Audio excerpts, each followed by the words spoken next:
The galaxy had seen its share of primitive planets before, backwater worlds with sticks, stones, and maybe a few fire-breathing reptiles to keep things interesting, but Earth was different.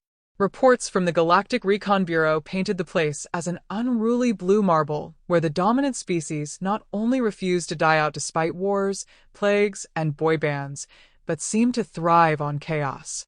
The Bureau's analysts were baffled. A species that invented nuclear bombs before spaceflight, celebrated holidays by blowing things up for fun, and consumed something called reality television by choice was concerning. The overlords of the Galactic Senate, masters of 1,000 worlds and conquerors of countless empires, studied Earth with growing unease. They watched grainy transmissions of humans in neon leg warmers breakdancing, of mustachioed warriors swinging chainsaws at undead hordes in something called Evil Dead 2, and of leaders giving speeches while holding fast food in one hand and nuclear launch codes in the other. These were not the dignified, logical civilizations the Senate was used to bullying. Still, Earth lacked starships, plasma weaponry, or even basic interstellar communication. It should have been an easy conquest. That assumption lasted right up until first contact. The flagship Indomitable will slipped into Earth orbit one bright Tuesday morning, casting its shadow over half of Europe. Its arrival caused immediate panic, mostly because it interrupted daytime television. Billions of people stared upward in shock while news anchors tried to sound calm and failed spectacularly. Across Earth, phones lit up, governments scrambled jets, and conspiracy theorists screamed, "I told you so," so loudly that several actually passed out. Aboard the Indomitable Will, Supreme Overlord Xyrix prepared the surrender ultimatum. Tall, shimmering, with too many eyes and a voice like grinding metal, Xyrix was accustomed to fear and awe. Whole species had wept at the sound of his proclamations. His advisors assured him this Earth would be no different. "Transmit the message," Xyrix ordered. Across the planet, every screen, radio, and phone flickered, and Xyrix appeared in full holographic glory. "People of Earth," he boomed, "submit to the authority of the Galactic Senate. Your weapons are meaningless. Your armies are laughable. Surrender now, and you will be permitted to serve your betters. Resist and face total annihilation." It would have been terrifying if the translation software hadn't mangled the message. The words came through as, "Lay down your tacos or face vaporization." For 3 full seconds, Earth was silent. Then the laughter began. At the United Nations, world leaders who had been bracing for Armageddon were now leaning back in their chairs, chuckling in disbelief. In a bunker beneath Washington, the U.S. president wiped tears of laughter from his eyes. Somewhere in Moscow, a general spat vodka across the room. Even a pope was reportedly giggling. Xyrix, unaware of the error, continued his speech, promising mercy in exchange for obedience. On Earth, memes began circulating within minutes. Aliens demanding tacos, aliens photoshopped into Star Wars scenes holding burritos, aliens wearing sombreros. A late-night talk show host joked, "Well, at least they asked nicely before the vaporization part." When the ultimatum ended, the Galactic Senate expected surrender. Instead, they received a single broadcast from Earth's united governments. It consisted of 2 words, "Bite me." Delivered in 47 languages, accompanied by the song "We're Not Gonna Take It" by Twisted Sister, the message left no room for negotiation. Inside the Indomitable Will, Xyrix struggled to process this reaction. Most species, faced with superior firepower and certain destruction, tended to surrender or at least panic. Humans appeared annoyed, possibly even amused. "Perhaps," suggested one of his aides nervously, "they misunderstood the seriousness of your ultimatum." "Then we will clarify," Xyrix growled. Yet as he spoke, new reports flooded in. Human aircraft were mobilizing, not to surrender, but to circle the alien ship, snapping photographs and dropping leaflets that read, "Free parking?" One daring pilot even skywrote the words "ET go home" across the sky. The Overlord Senate convened an emergency session, voices rising in outrage and disbelief. The insectoid ambassador of Zarn clicked his mandibles furiously. "They mock us. They send rude gestures skyward. This species knows no fear. They have not yet faced our wrath, Xyrix declared. Perhaps a demonstration, one city reduced to ash. That should bring them to their knees. But even as he said it, doubt crept in. Recon reports mentioned something unsettling. Despite their lack of advanced technology, humans possessed an arsenal of nuclear warheads capable of planetary self-destruction. A species willing to poison its own atmosphere for profit, to fight wars over political insults, might not respond predictably to threats. Xyrix studied the faces of Earth's leaders in intercepted transmissions. No trembling, no begging for mercy, just grim determination mixed with was that excitement? On Earth, the President of the United States convened his cabinet. They want surrender, he said, leaning back in his chair. What do we give them?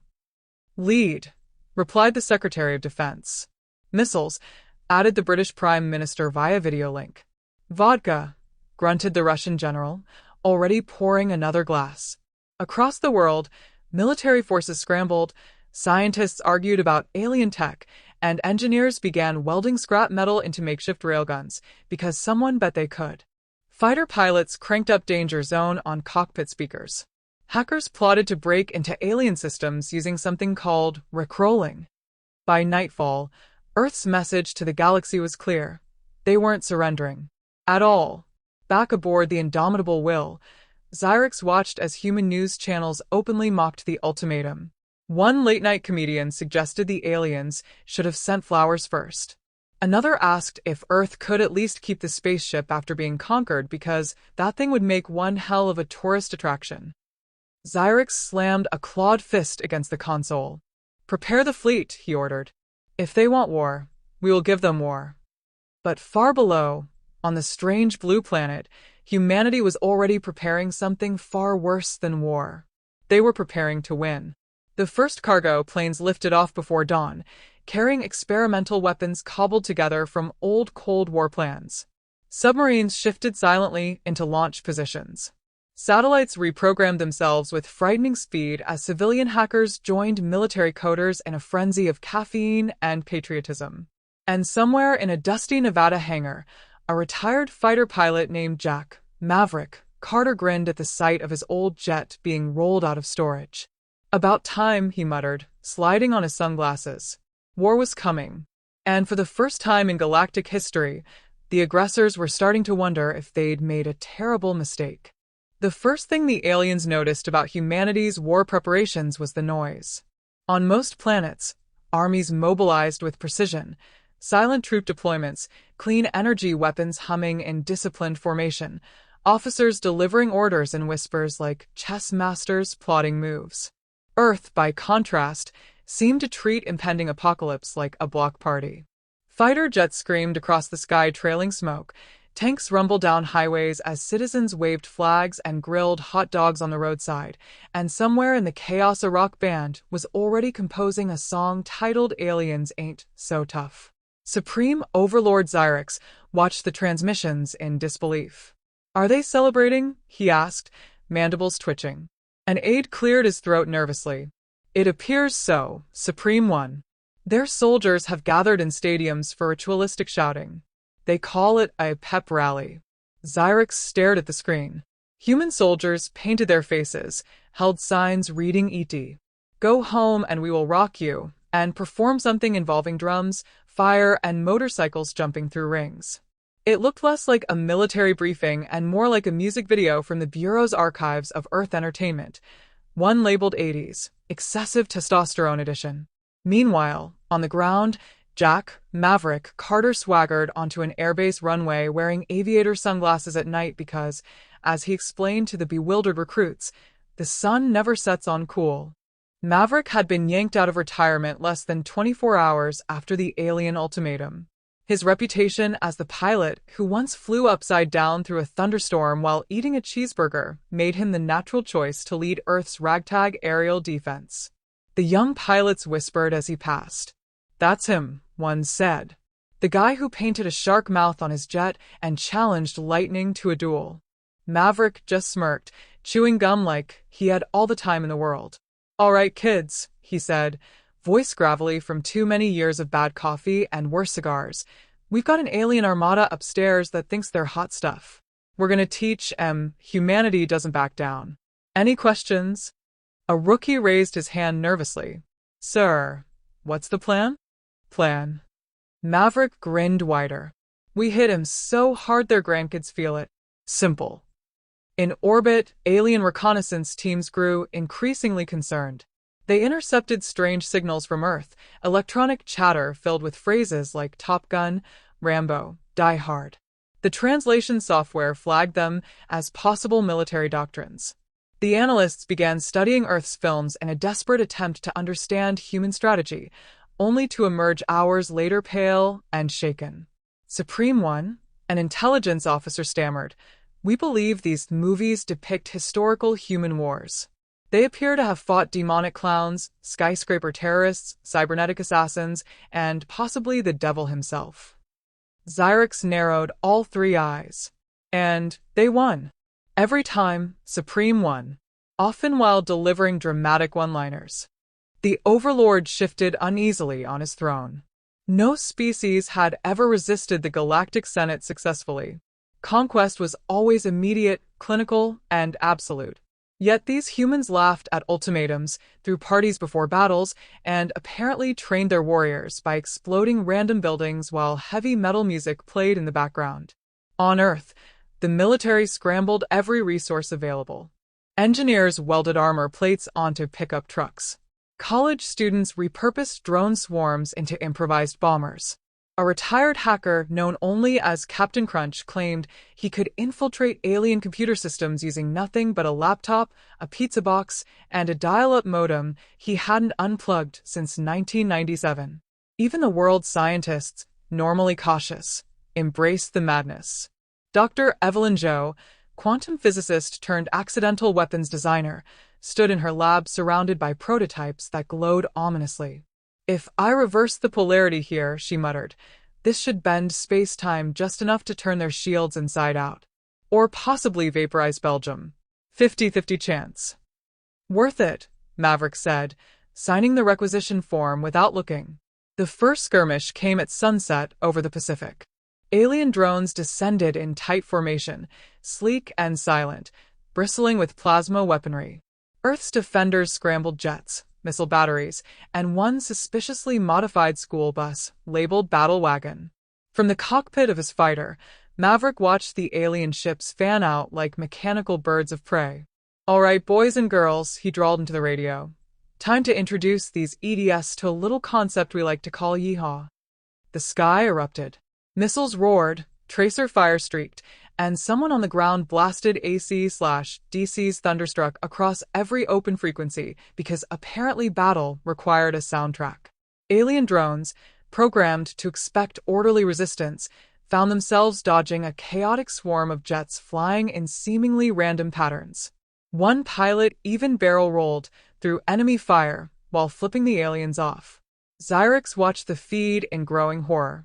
"Why are they flying like that? There's no formation, no logic." "Supreme One," an aide whispered, "it appears they're improvising." Alien plasma cannons cut through the clouds, scoring hits, but Earth's defenders kept coming, fearless and unpredictable. When a missile jammed, a pilot threw it manually out the cockpit before ejecting. When alien drones disabled radar, ground crews switched to CB radios and shouted coordinates in NASCAR slang.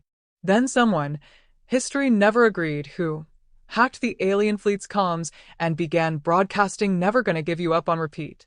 Entire squadrons faltered mid-flight as the song's cheerful chorus filled their command channels. By the time the aliens regained control of their systems, half their drones had been shot down, rammed by civilian crop dusters, or lured into crashing by holographic billboards projecting giant bird flocks. The surviving machines retreated to orbit, smoking and sparking. On the ground, Maverick climbed from his jet, grinning through the scorch marks on his flight suit. "Not bad for a warm-up," he said, lighting a cigar with the smoldering wreckage of a drone. Back aboard the indomitable Will, Xyrix slammed a claw onto the tactical display. "One battle," he hissed. "One battle, and they humiliate us like this?" An aide hesitated before speaking. Supreme One, perhaps we underestimated their capacity for chaos. The Overlord's eyes narrowed. Then we will show them order. Summon the full fleet. Tomorrow, we crush this planet before their madness spreads any further. But deep inside, a gnawing unease took hold. These humans didn't fight like soldiers. They fought like maniacs armed with jet engines and theme songs. And for the first time in centuries, the overlords wondered if conquest might not be so simple after all.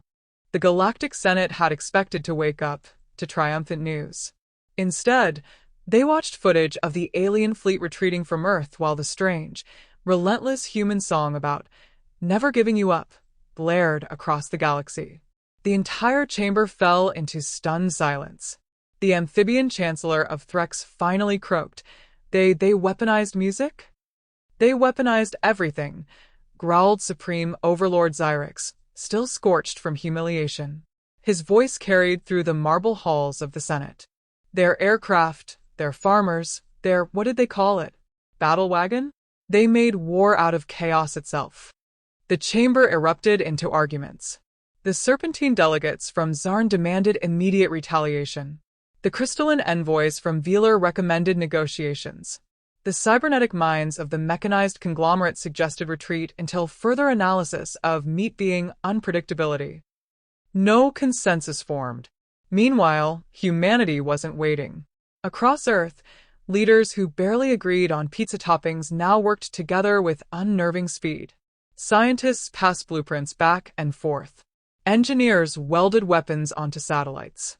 Maverick Carter toured airbases like a rock star on his comeback tour, teaching rookies how to fly like you've lost your mind but kept your aim.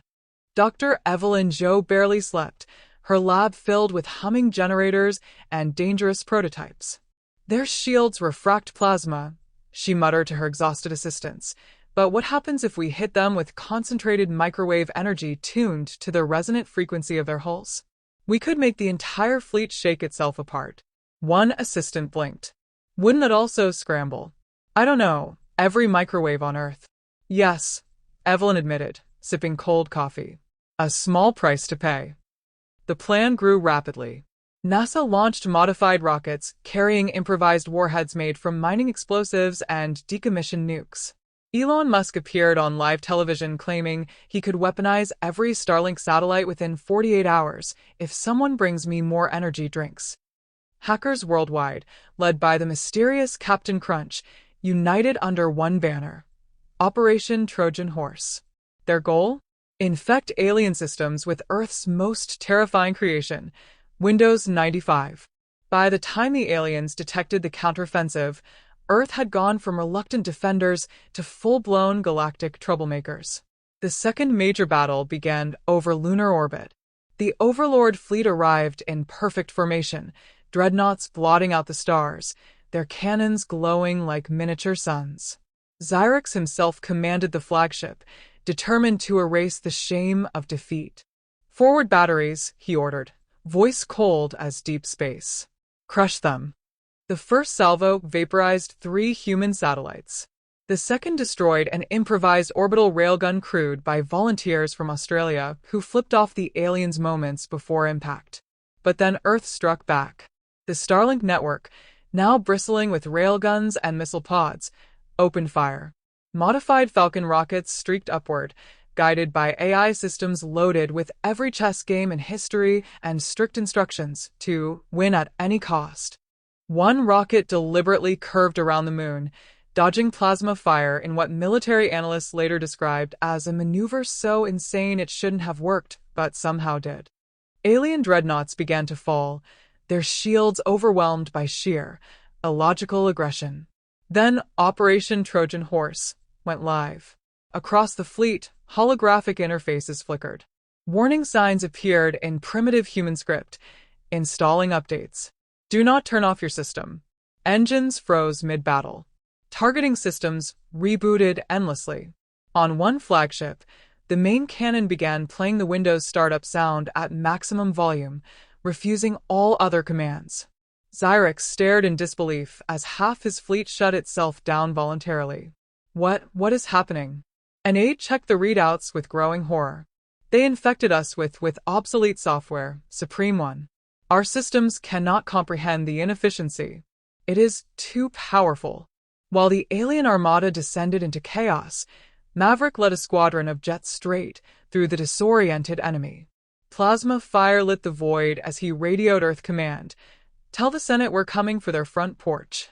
Back on the planet, civilians watched the live feed projected on building walls. Crowds in New York, London, Tokyo, and Moscow erupted into cheers as alien dreadnoughts fell burning into the atmosphere like vengeful meteors. A chant began rising. Earth, Earth, Earth. But humanity wasn't content with mere survival. The president appeared on every broadcast channel, his face lit by the glow of orbital explosions. They demanded our surrender, he said calmly, and now we're taking this fight to them. The Senate panicked. Entire civilizations that had once feared the overlords began whispering rebellion. If one backwater planet could wound the mighty fleet, maybe the galaxy didn't have to kneel anymore. In the Senate chamber, ambassadors shouted over one another. We must negotiate, cried the Velar envoy. No, hissed the Zarn delegate. Exterminate them before they spread their madness. The mechanized conglomerate processed probabilities in cold precision. Projected outcomes suggest 93% chance of human victory within one lunar cycle if current tactics persist. Xyrix slammed his claws on the command console, voice echoing through every dreadnought still functional.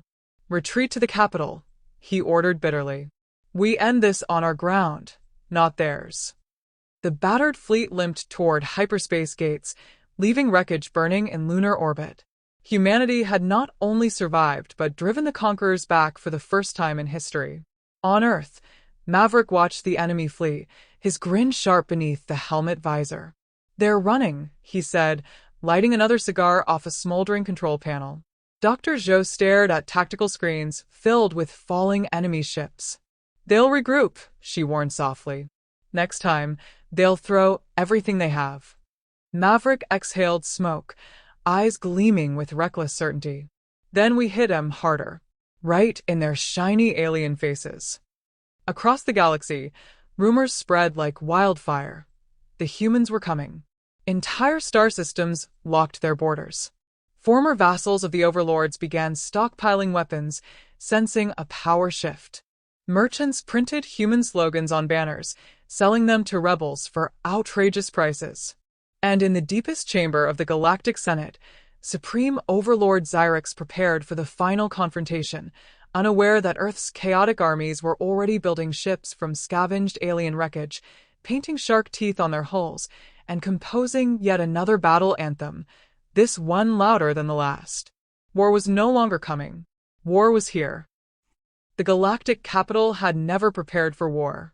It was the polished jewel of 1,000 worlds, all gleaming spires and ceremonial plazas where dignitaries delivered speeches about peace, while their fleets enforced it with plasma cannons. The Overlord Palace, carved from a single slab of obsidian harvested from a dying star, had stood for 10 millennia without once hearing the wail of a battle siren. Tonight it howled. The battered remains of the Overlord fleet limped into orbit above the capital, some missing entire sections, others still rebooting from the Windows 95 infection. Their once terrifying dreadnoughts flickered with emergency lights, hull scarred, crews shaken. Supreme Overlord Xyrix stood in the throne room before a council of nervous ambassadors, his mandibles clenched tight. They will come, he said simply. The humans will come for us. Ambassadors whispered in disbelief. No species had ever brought war here. No one would dare. But then no species had ever fought like the humans. No one else had turned farm equipment into missile platforms, hacked military AI with prank videos, or flown combat missions while blasting music loud enough to register on seismic sensors. Across the galaxy, civilian broadcasts carried images of human warships under construction. They were ugly, asymmetrical things welded from alien wreckage and Earth technology, painted in bright colors with slogans like Game Over, Man, and Yippee-ki-yay. One bore the grinning face of a cartoon coyote holding a stick of dynamite. Another was christened USS Hold My Beer.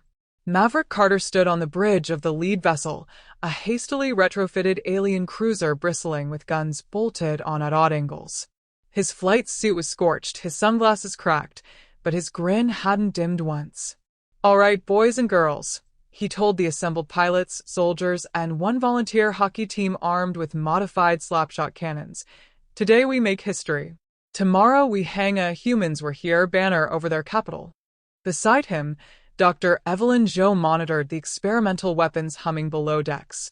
The microwave resonance device was online, the gravitic warheads armed, the jury-rigged warp core improbably stable. She hadn't slept in 3 days, hair a mess, eyes burning with caffeine and genius. "You're sure this won't rip a hole in space-time?" Maverick asked casually. "Reasonably sure," she said. "Mostly. 80%. He shrugged. "Close enough." The human fleet tore through hyperspace like a bar brawl exploding into a royal wedding. They dropped into orbit over the capital with all guns blazing, a chaos of missiles, railguns, and repurposed weather satellites turned into kinetic bombs. The Overlord fleet, though outnumbered and humiliated, still fought fiercely. Plasma beams carved through space, alien interceptors swarmed like angry hornets, and the capital's planetary defense grid opened fire with enough energy to level continents. Maverick led the first strike, weaving his fighter through enemy fire like a man who believed physics were more of a suggestion than a rule. "Hit him hard, hit him loud," he roared into the comms. "Let's give these aliens a fireworks show they'll never forget." Earth's improvised weapons screamed downward. The microwave resonance device unleashed a pulse that turned half the alien shields into tuning forks, vibrating until entire dreadnoughts cracked apart like dropped glassware. Gravitic warheads detonated, folding enemy formations into collapsing spirals. Somewhere in the chaos, hackers blasted Highway to Hell across alien comms so loudly that even ground troops heard it through vacuum-sealed helmets. Xyrix watched the carnage from the palace balcony, disbelief twisting into rage. No fleet, no empire, no enemy had ever brought the overlords to their knees. Yet here came humanity, chaotic, reckless, laughing as they fought, tearing down 10,000 years of conquest in a single day. He ordered every reserve ship into battle. He unleashed planetary ion cannons that hadn't fired since before Earth's sun was born. He even activated the ancient planetary shield, a relic so old it ran on crystalline processors nobody fully understood anymore. It didn't matter. Humanity fought like demons wearing fighter helmets. Maverick squadroned dove straight through the capital's shield generators, blasting them apart with nuclear warheads painted to look like smiley faces. Ground troops stormed the palace gates wielding captured plasma rifles in one hand and baseball bats in the other. One particularly enthusiastic Canadian regiment charged while singing hockey anthems, taking out entire armored divisions with weaponized Zambonis. By sunset, the Overlord fleet burned in orbit. The palace walls shook as Maverick himself planted the Earth flag, a bedsheet spray-painted with the words "Now we're in charge," at the top of the Overlord throne. Xyrix, scorched and beaten, stood before the victors with what dignity he could muster. "What are your terms?" he rasped. The President of the United States, patched through via hologram from Earth, smiled thinly. "Unconditional surrender. All territories, all fleets, all authority transferred to the United Planetary Government of Earth." The ambassadors gasped. "You can't," one protested. "We just did," Maverick said, lighting a cigar with the smoldering remains of the throne. Dr. Zhou stepped forward, her lab coat streaked with ash. "You'll also provide full scientific cooperation," she added. "We want everything, your engines, your shields, your replicators, your faster-than-light coffee machines. Especially the coffee machines." Within hours, the treaty was signed. The galaxy that had demanded Earth's surrender now bowed before its new, chaotic rulers. But humanity wasn't finished. Reconstruction crews found themselves working alongside alien engineers who spoke nervously about the terrifying efficiency of unstructured human leadership. Earth corporations bid for contracts to build fast food franchises on newly acquired planets.